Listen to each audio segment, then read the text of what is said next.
ikaze ngewe ndi Udahogora Vanessa Peace kuri iyi channel uriho n'ubundi channel yitwa Udahogora. Niba utarakanda subscribe ukandeho ukanda no kunzogera notification ubundi tujye tubana. Uyu munsi rero tugiye kurebera hamwe uburyo ushobora guteka ibirayi n'ibitoki bivangavanze n'imboga zitandukanye. Ibyo tugiye kurebera hamwe uyu munsi rero mu byo turi bukenere turakenera iyi ni chou fleur ni nini nuko nagiye nkatamo uduce dutoya kugira ngo mbone uko nyoza neza nyitunganye. Turakenera kandi poivron, turanakenera tungurusumu, dukenere ibi ni ibitunguru bibiri nagiye nkatamo kabiri. Hanyuma ndakenera kandi karoti, hanyuma na poiro. Turashyiramo n'amashaza ndetse izi ni intoryi. Ibyo tugiye gukoresha, hanyuma ibi ni ibirayi urabona ko nashyizemo amazi bigiye guhita bijya ku ziko, hanyuma n'ibitoki. Rero tugiye gutangira duteka ibi birayi ku ziko kugira ngo bibe bibira, kubera ko bidahira rimwe n'ibitoki. Rero turabanza tubize ibirayi, ariko ndabanza nshyiremo umunyu mukeya muri ibi birayi, hanyuma dupfundikire tube dutunganya rero imboga.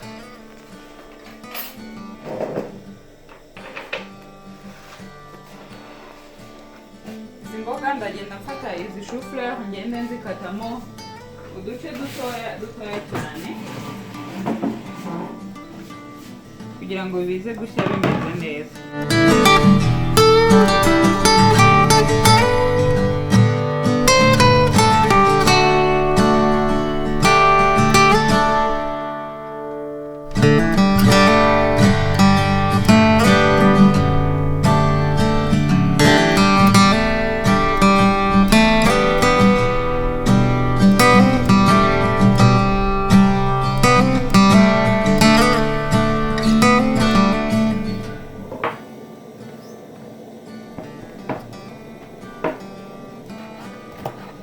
Ntabwo nirirwa nkata dutoya cyane kubera ko turashaka yuko ibiryo byacu biri buze kuba nyine bigaragaramo imboga ubona bisa neza cyane.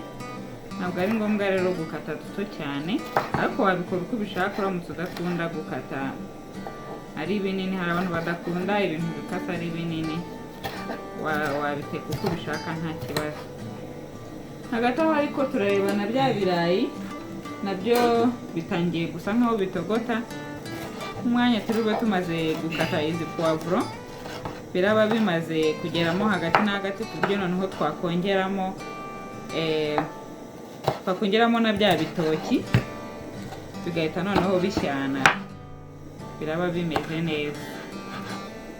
Igihe nyine kiraba cyageze ku buryo noneho n'igitoki kiri bushye ari uko n'ibirayi bihiye.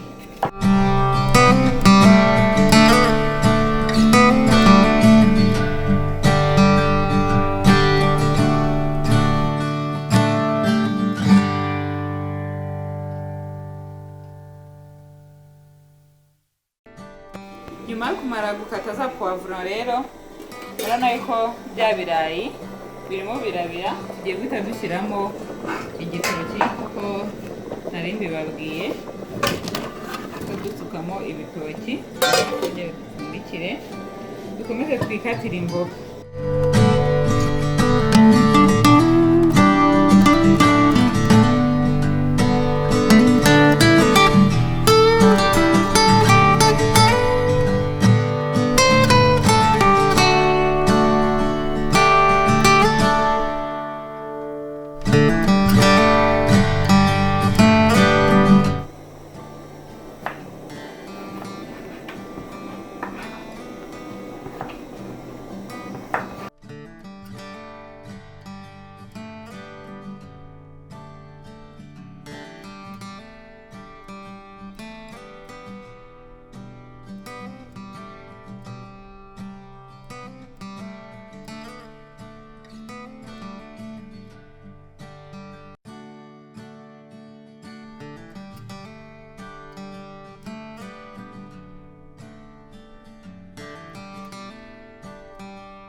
tumaze gutunganya za mboga murabona yuko na bya birayi n'igitoki bimeze neza byahiye. Rero tugiye kuba tubikuye ku ziko hanyuma dutangire dutunganye za mboga aringaniye ku ipanu kuko turi bwongeremo andi mavuta dushyiramo chou-fleur kuko zishya zinyweye amavuta menshi. Muri aya ngaya rero turatekamo karoti ndetse n'intoryi.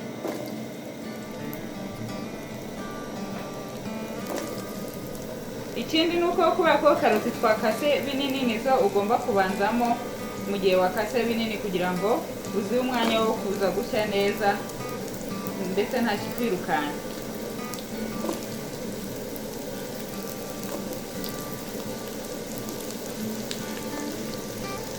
Turazishyiranamo kandi n'intoryi.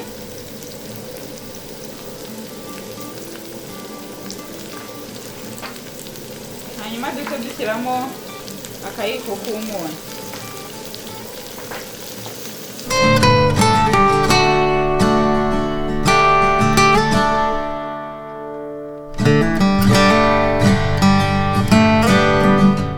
Nka kwa kundi nabibabwiye imboga zose zigenda zinywa amavuta, noneho chou-fleur zo ziba ari akarusho, nizo tugiye guhita dukurikizaho.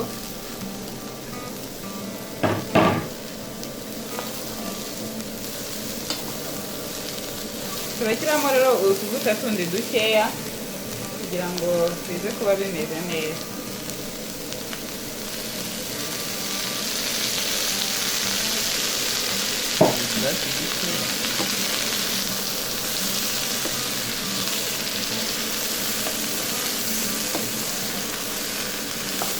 Bashyiramo ka black pepper. Imboga zitagira black pepper rwose iyo ugafite mu rugo ugashyiramo birushaho kongera uburyohe. Hanyuma rero tugahita dushyiramo na poivre.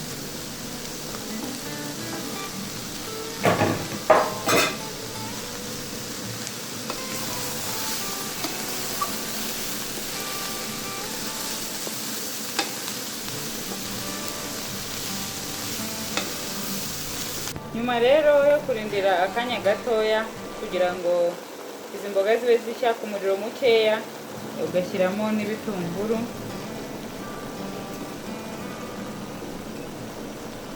Hamwe na tungurusumu.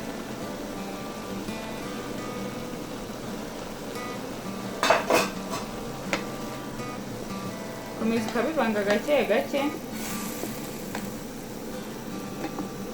Bitetse ku muriro mukeya nibwo hazamo utuzi dukeya.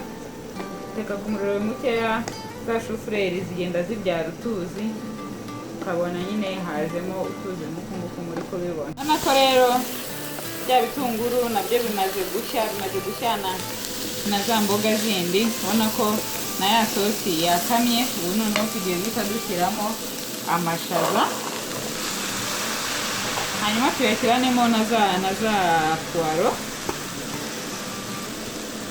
Puwaro nazo ziryoha cyane iyo umuntu atazishyizemo mbere cyane.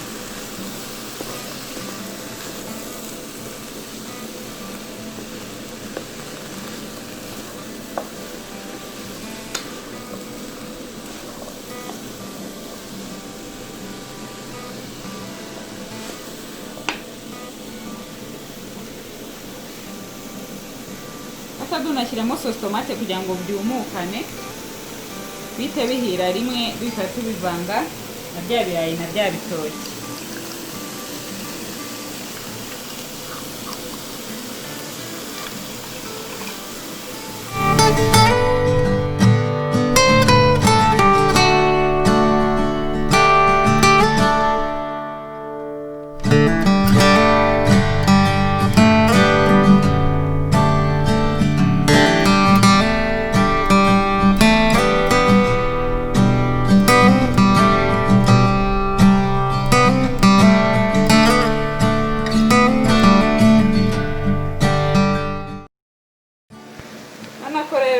Za mboga zimaze gusa neza.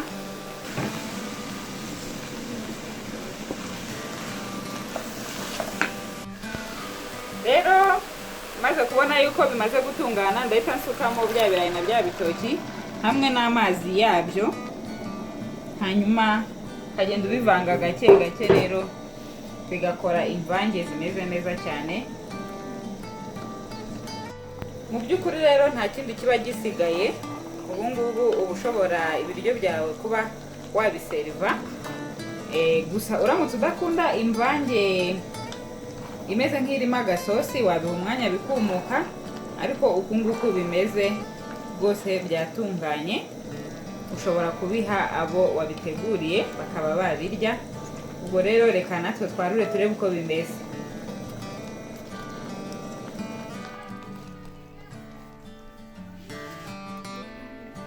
Nyuma rero yo kubona yuko za mvange zacu zimaze gutungana, turarura ku isahane.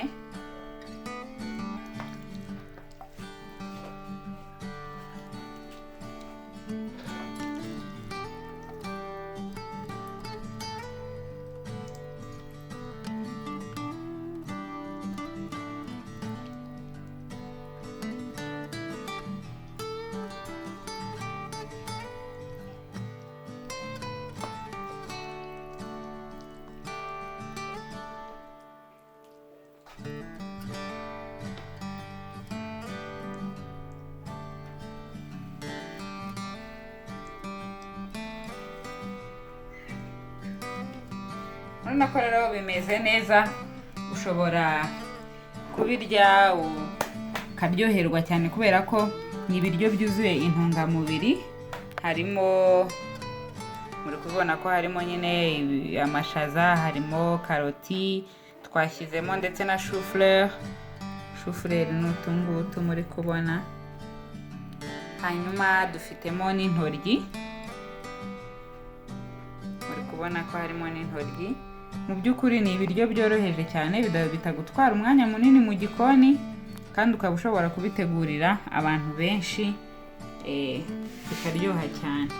Ndabashimiye cyane rero kuba mwakurikiranye uko twatunganyije izi mvange zirimo amashaza ndetse n'imboga zitandukanye. Niba rero utarakanda subscribe nk'uko nabibabwiye, ubikore. Kandi niba ufite igitekerezo, ikibazo cyangwa ikindi cyose wakwifuza kungezaho, ushobora gukoresha adresse mba nashyize muri description box ukabasha kumvugisha. Naho ubutaha rero mwari kumwe nanjye Udahogora Vanessa. Peace, bye bye.